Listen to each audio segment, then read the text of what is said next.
legislation that we do.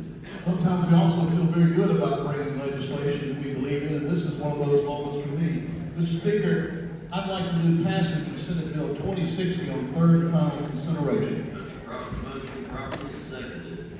Amendment number 1 by the Senate Judiciary Committee. Chairman Gardner, amendment number 1. Thank you, Mr. Speaker. Amendment number 1 names the action Danielle's law. With that, I move amendment number 1 adoption and yield the sponsor for additional explanation. That's a proper motion, properly seconded. Discussion. I see none, all in favor. I'm sorry, Senator Oliver. Where are you?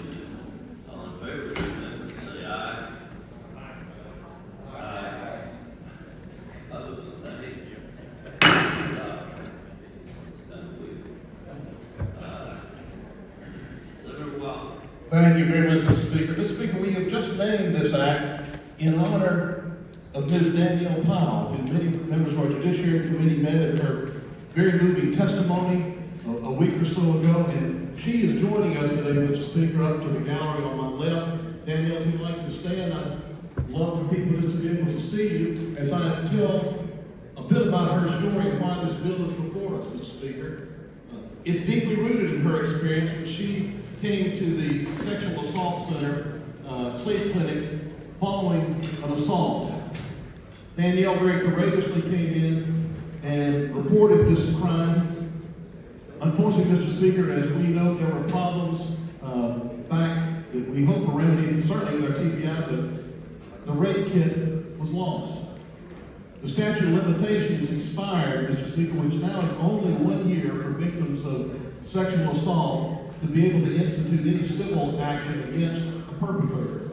Our criminal statute is 3 years. So what this bill is seeking to do is to put in sync the criminal statute, the civil statute with the criminal statute. So, Mr. Speaker, what the bill would do would be to allow adult victims of sexual assault to have additional time to file that claim if necessary.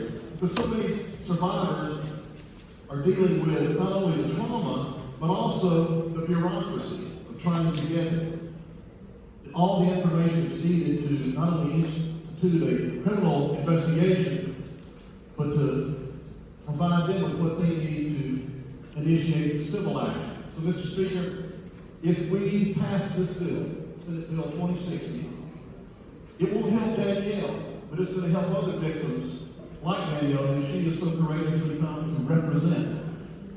She is backed up by other victims of the Coalition Against Domestic Violence, the Sexual Assault Center, and advocates for women and kids equality.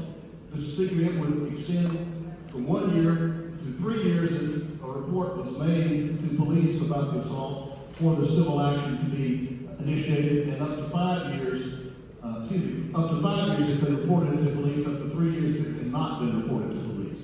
So it's going to extend that. This still makes us fairly modest in that statute of limitations compared to our sister states. But with that, Mr. Speaker, if you have any questions, I'd like to renew my motion for passage of Senate Bill 2060 as amended. If we could, let's recognize Danielle for the work she's done.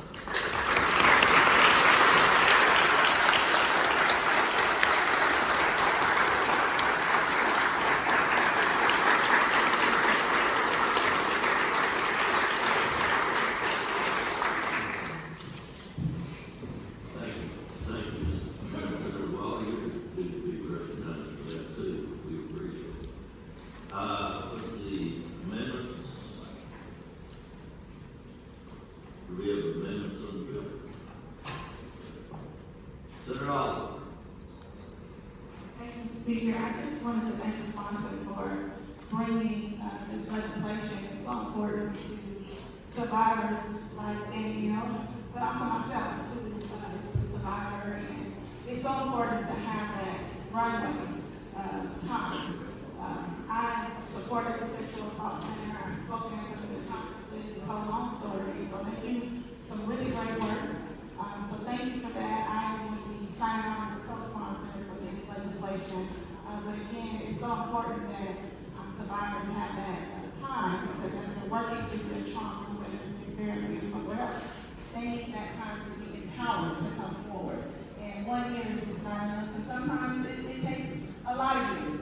So thank you, Senator, for that, and, thank you, Speaker. Thank you, Senator Oliver. Further discussion? Seeing none, we'll be voting on Senate Bill 2060 on third and final consideration. Those members in favor of Senate Bill 2060, vote aye on the bill. Remember, cast your vote in the bill. Mr. Clerk, take the vote.